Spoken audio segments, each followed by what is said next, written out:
Welcome back to vagabond. എല്ലാവർക്കും പുതിയൊരു വീഡിയോയിലേക്ക് സ്വാഗതം. അങ്ങനെ മഴക്കാലമൊക്കെ തുടങ്ങി, മഴയത്ത് നല്ല അടിപൊളി റൈഡൊക്കെ പ്ലാൻ ചെയ്ത് ഇറങ്ങിയതാണ്. എന്തായാലും പ്ലാൻ ചെയ്ത് ലാസ്റ്റ് ഇപ്പോൾ തമിഴ്നാട്ടിലെത്തിയപ്പോൾ നല്ല അടിപൊളി ഒരു മഴയൊക്കെ പ്രതീക്ഷിച്ചാണ് വീട്ടിൽ നിന്ന് ഇറങ്ങിയത്. നേരെ റോസ്മല വിടാനായിരുന്നു പ്ലാൻ. പക്ഷേ വീട്ടിൽ നിന്ന് ഇറങ്ങിയതിന് ശേഷം ഒരു തുള്ളി മഴ പോലും പെയ്തില്ല. പിന്നെ അപ്പോഴേ പ്ലാനും കാര്യങ്ങളൊക്കെ മാറ്റി. പ്ലാനൊന്നും മാറ്റിയതിനാണല്ല, എൻ്റെ കൂടെയുള്ള ഫ്രണ്ട്സാണ്. ഫൈനലി ഞാനിപ്പോൾ പൊയ്ക്കൊണ്ടിരിക്കുന്നത് തമിഴ്നാട്ടിലെ തെങ്കാശിയിലുള്ള തിരുമലൈക്കോവിലേക്കാണ്. അത്യാവശ്യം നല്ല വൈബ് തരുന്നൊരു സ്പോട്ടാണെന്നാണ് കൂടെ പോയ ഒരാൾ എൻ്റെ അടുത്ത് പറഞ്ഞത്. അങ്ങനെ നേരെ അങ്ങോട്ടേക്ക് പോയിക്കൊണ്ടിരിക്കുകയാണ്. ഈ അമ്പലത്തിൽ ഒരുപാട് സിനിമകളൊക്കെ ഷൂട്ട് ചെയ്തിട്ടുണ്ട്. ലേറ്റസ്റ്റ് ആയിട്ട് പറയാനാണെങ്കിൽ നമ്മുടെ അല്ലു അർജുൻ്റെ പുഷ്പ മൂവിയിലെ കുറച്ച് സീനൊക്കെ, പാട്ടിലെ സീനൊക്കെ ഇവിടെ ഷൂട്ട് ചെയ്തിട്ടുണ്ട്. അതുപോലെ പാണ്ടിപ്പട എന്ന് പറയുന്ന സിനിമയൊക്കെ ഇവിടെ ഷൂട്ട് ചെയ്തിട്ടുണ്ട്. അതുപോലെ കുറേ സിനിമകൾ നമ്മൾ ഈ പോകുന്ന അമ്പലത്തിൽ ഷൂട്ട് ചെയ്തിട്ടുണ്ട്. കാരണം അവിടെ നല്ല കാഴ്ചകളാണ് നമുക്ക് കാണാനുള്ളത്. മെയിൻ ഹൈലൈറ്റ് എന്ന് പറഞ്ഞാൽ അവിടെ നല്ല കാറ്റായിരിക്കും. നമ്മൾ തമിഴ്നാട്ടിലെ റോഡുകളിലൂടെ സഞ്ചരിക്കുമ്പോൾ മെയിനായിട്ട് കണ്ടുവരുന്നൊരു കാഴ്ചയാണിത്. പശുക്കളൊക്കെ റോഡ് ക്രോസ് ചെയ്ത് അങ്ങോട്ടും ഇങ്ങോട്ടും തേരാപ്പാര നടക്കുന്നത് നമ്മൾ ശ്രദ്ധിക്കത്തില്ല. ഇവിടുത്തെ റോഡിൻ്റെ പ്രത്യേകത നല്ല അടിപൊളി റോഡാണ്. അതുകൊണ്ട് നമ്മൾ വിട്ടടിച്ച് വരും, പക്ഷേ അടുത്തെത്തുമ്പോഴായിരിക്കും കാണുന്നത്. കേരളത്തിലാണെങ്കിൽ പേടിക്കാനൊന്നുമില്ല. നമുക്ക് ഓരോ 200 മീറ്റർ കഴിയുമ്പോഴത്തേക്കും ചവിട്ടാനുള്ള വകയുണ്ട്. കാരണം റോഡിൽ മൊത്തം കുണ്ടും കഴിയും കാര്യങ്ങളൊക്കെ ആയിരിക്കുമല്ലോ. എൻ്റെ ഈ സൈഡിൽ കാണുന്ന ഫുള്ള് മാവാണ്. എല്ലാത്തിലും മാങ്ങയൊക്കെ പിടിച്ച് വെപ്പുണ്ട്. ഇപ്പോൾ എനിക്ക് തോന്നുന്നു ഈ മാങ്ങയുടെ സീസണാണെന്ന് തോന്നുന്നു. ഇവിടെ റോഡ് സൈഡിലൊക്കെ ഇഷ്ടംപോലെ മാങ്ങകളും കാര്യങ്ങളൊക്കെ വിൽക്കാനായിട്ട് വെച്ചിട്ടുണ്ട്. ഇവിടെ നമുക്ക് നല്ല ഫ്രഷ് മാങ്ങയൊക്കെ മേടിച്ചുകൊണ്ട് പോവാം. മഴയത്തുള്ളൊരു റൈഡ് ഒരുപാട് ആഗ്രഹിച്ചിറങ്ങിയതാണ്, പക്ഷേ നടന്നില്ല. ഇനി നമുക്ക് അങ്ങോട്ട് നല്ല മഴയും കാര്യങ്ങളൊക്കെ ആയിരിക്കും. ഈ മഴയത്തൊക്കെ പോകാൻ പറ്റിയ 1-2 സ്പോട്ടുകളുണ്ട്. അപ്പോൾ എനിക്ക് ഈ ഒരു ക്ലൈമറ്റിലൊക്കെ അങ്ങോട്ടൊക്കെ പോകാനായിട്ട് ഭയങ്കര ഇഷ്ടമുണ്ട്. ബൈക്ക് റൈഡൊക്കെ ചെയ്യാനായിട്ട് ഭയങ്കര ഇഷ്ടമാണ്. അപ്പോൾ നമുക്ക് ഇനി അങ്ങോട്ടൊക്കെ പോകുന്ന വീഡിയോസൊക്കെ ചെയ്യണം. അപ്പോൾ ഇവിടെ നമുക്ക് ഏകദേശം എത്തിയിട്ടുണ്ട്. ഇവിടെ ആ കാണുന്ന കവാടത്തിൻ്റെ ഫ്രണ്ടിൽ നിന്ന് നമുക്ക് ടിക്കറ്റ് എടുക്കണം. ടിക്കറ്റ് എടുത്തിട്ട് വേണം മേലോട്ട് പോകാനായിട്ട്.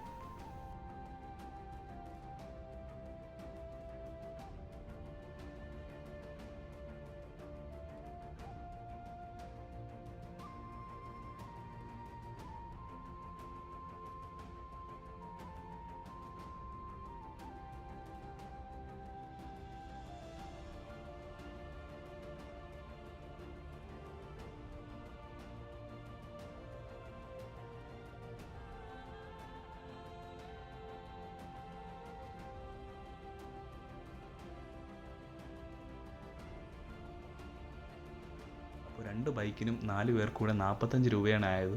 അവിടെ ബാക്കി റേറ്റൊക്കെ അവിടെ എഴുതി വെച്ചിട്ടുണ്ട്, മലയാളത്തിലൊക്കെ എഴുതി വെച്ചിട്ടുണ്ട് അവിടെ ടിക്കറ്റിൻ്റെ റേറ്റും കാര്യങ്ങളൊക്കെ. ഇനി നമുക്ക് ഇവിടെ നിന്ന് കുറച്ച് മേലോട്ട് കയറാനുണ്ട്. അങ്ങോട്ട് പോകുമ്പോഴുള്ള കാഴ്ചകളൊക്കെ അടിപൊളിയാണ് കേട്ടോ. അങ്ങ് ദൂരെയുള്ള കൃഷിയിടങ്ങളും തെങ്ങിൻ തോപ്പുകളും എല്ലാം അവിടെ നിന്ന് കാണാൻ പറ്റും. നമ്മളിനി മേലോട്ട് കയറി പോവുകയാണ്. പിന്നെ ഈ വീഡിയോയ്ക്ക് ഒരു പ്രത്യേകത ഉണ്ട് കേട്ടോ.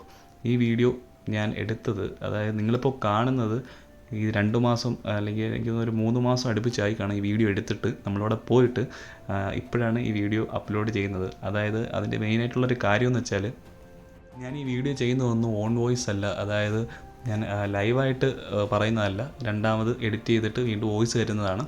അപ്പോൾ അത്രയും ലാഗ് വരും. എനിക്ക് ടൈമില്ലാത്തതുകൊണ്ട് ഞാൻ എപ്പോഴെങ്കിലുമൊക്കെ ആയിരിക്കും ഈ വീഡിയോ ഒക്കെ എടുത്ത് എഡിറ്റ് ചെയ്ത് ഇതുപോലെ അപ്ലോഡ് ചെയ്തിടുന്നത്. ഓൺ വോയിസ് എടുക്കാത്തതിൻ്റെ മെയിൻ കാരണം എന്ന് പറയുന്നത് മൈക്കാണ്. എനിക്ക് മൈക്ക് അങ്ങോട്ട് സെറ്റ് ആവുന്നില്ല. എത്രയൊക്കെ വെച്ചിട്ടും അതങ്ങോട്ട് എയർ പിടിക്കുന്നുണ്ട്, സൗണ്ട് ക്ലാരിറ്റി പോരാ. അപ്പോൾ അതിനൊന്ന് എന്തെങ്കിലും വഴി കാണുന്നവരെ ഇതുപോലെ ചെയ്യാനാണ് പ്ലാൻ. പക്ഷേ ഇത് കുറച്ച് മെനക്കെട്ട പരിപാടിയാണ്. നമ്മൾ ഫസ്റ്റ് വീഡിയോ എടുത്ത് പിന്നെ അത് കൊണ്ടുവന്ന് എഡിറ്റ് ചെയ്ത് അതിൻ്റെ കൂടെ ഇതുപോലെ വോയിസ് കയറ്റി അപ്ലോഡൊക്കെ ചെയ്യുമ്പോഴത്തേക്കും നമുക്ക് ഒത്തിരി സമയം വേണം. നമുക്ക് ജോലിക്കിടയിലൊക്കെയാണ് ഈ കാര്യങ്ങളൊക്കെ ചെയ്യുന്നത്. നമുക്കൊരു ഇഷ്ടം കൊണ്ടാണ് ഈ വീഡിയോസും കാര്യങ്ങളൊക്കെ സത്യം പറഞ്ഞ് ചെയ്യുന്നത്, അല്ലാതെ വേറെ ഒന്നും കൊണ്ടല്ല. നമ്മൾ പോകുന്ന ഇതുപോലുള്ള യാത്രകളൊക്കെ ഇതുപോലെ ഒരു എപ്പിസോഡ് പോലെ ചെയ്തിട്ട് അപ്ലോഡ് ചെയ്ത് വെച്ചാൽ നമുക്ക് എത്ര വർഷം കഴിഞ്ഞാലും ഇത് പോകത്തില്ലല്ലോ, ഇതിനകത്ത് തന്നെ കിടക്കും. അപ്പോൾ നമുക്ക് വേണമെങ്കിൽ എടുത്ത് കാണുകയും ചെയ്യാം, ബാക്കിയുള്ളവർക്ക് കാണാം. വീഡിയോ തുടങ്ങുമ്പോൾ ഉള്ള വോയിസും ഇപ്പോൾ ഈ കാണുന്ന വോയിസ് കൂടെ നിങ്ങൾ നോക്കിയാൽ മതി. എന്തായാലും വ്യത്യാസം കാണും. കാരണം ഇത്രയും മാസം ഈ ഒരു ഗ്യാപ്പിൽ എഡിറ്റ് ചെയ്ത വീഡിയോ ആണ്. അന്ന് കുറച്ച് എഡിറ്റ് ചെയ്തത്, ബാക്കി ഇപ്പോൾ എഡിറ്റ് ചെയ്ത് അപ്ലോഡ് ചെയ്തിരിക്കുകയാണ്. അപ്പോൾ അതിൻ്റേതായ ഒരു സൗണ്ട് വ്യത്യാസമൊക്കെ കാണും. നിങ്ങൾ ഈ റോഡ് കണ്ടില്ലേ, 2 സൈഡിൽ പാറയൊക്കെ പൊട്ടിച്ചിട്ടാണ് ഈ റോഡ് ഉണ്ടാക്കിയിരിക്കുന്നത്. അങ്ങനെ ഫൈനലി നമ്മൾ ടോപ്പിലെത്തിയിട്ടുണ്ട്. ഈ അമ്പലത്തിന് വേറൊരു പ്രത്യേകത കൂടി ഉണ്ട് കേട്ടോ. ഇവിടെ ഒരുപാട് സ്റ്റെപ്പുകളുള്ള ഒരു അമ്പലമാണ്. എത്രമാത്രം ഉണ്ടെന്ന് എനിക്കറിയത്തില്ല. ഏകദേശം ഒരു 400 അങ്ങനെ എന്തോയാണ് എണ്ണം, കറക്റ്റ് അറിയത്തില്ല. അപ്പോൾ ഇവിടേക്ക് ഒരുപാട് സിനിമകളൊക്കെ ഷൂട്ട് ചെയ്തിട്ടുണ്ട്. പെട്ടെന്ന് പറയാനായിട്ട് ഇപ്പോൾ പുഷ്പ മാത്രമേ ഓർമ്മ വരുന്നുള്ളൂ.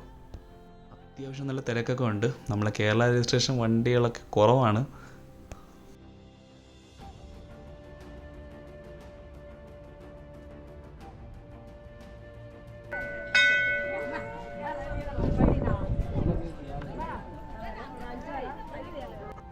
ഇവിടുത്തെ ഒരു സൈഡിൽ നിന്നുള്ള വ്യൂ ആണ്. നമുക്ക് കണ്ണെത്താ ദൂരത്തോളം കാഴ്ചകൾ ഇങ്ങനെ കിടക്കുകയാണ്. ആ കാണുന്നതെല്ലാം പല പല കൃഷിയിടങ്ങളാണ് കേട്ടോ. ക്യാമറയിൽ എത്രത്തോളം ക്ലിയർ ആണെന്ന് അറിയത്തില്ല. ആ കാണുന്നത് മൊത്തം കൃഷിയിടങ്ങളൊക്കെയാണ് കേട്ടോ.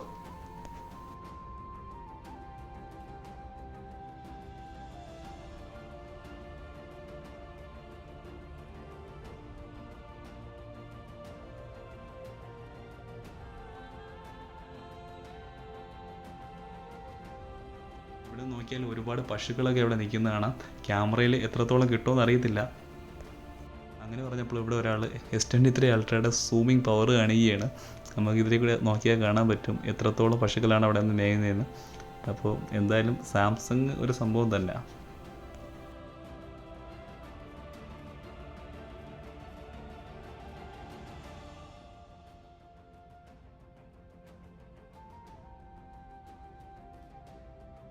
അമ്പലത്തിന് ചുറ്റും നല്ല അടിപൊളി കാഴ്ചകളാണ് കേട്ടോ. എവിടെ തിരിഞ്ഞാലും നല്ല അടിപൊളി സീനും കാര്യങ്ങളൊക്കെയാണ്.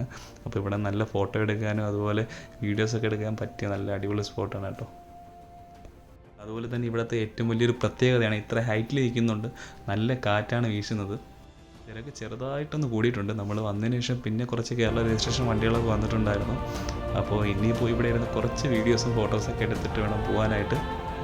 കൊച്ചു കുഞ്ഞുങ്ങളെ കൊണ്ടുവരുന്നവരൊന്ന് സൂക്ഷിക്കണം. ഇവിടെ നിന്നൊക്കെ അവരെ കയറി നിന്ന് വീഴാനൊക്കെ ചാൻസ് ഉണ്ട്. ഇവിടെ ഒരു ഇഷ്യൂ നടന്നു, ജസ്റ്റ് മിസ്സിനെ രക്ഷപ്പെട്ടത്. അപ്പോൾ ഇന്നത്തെ വീഡിയോ ഇതൊക്കെയുള്ളൂ. അപ്പോൾ ഇനി അടുത്തൊരു വീഡിയോ ആയിട്ട് വരുന്നവരെ ബൈ.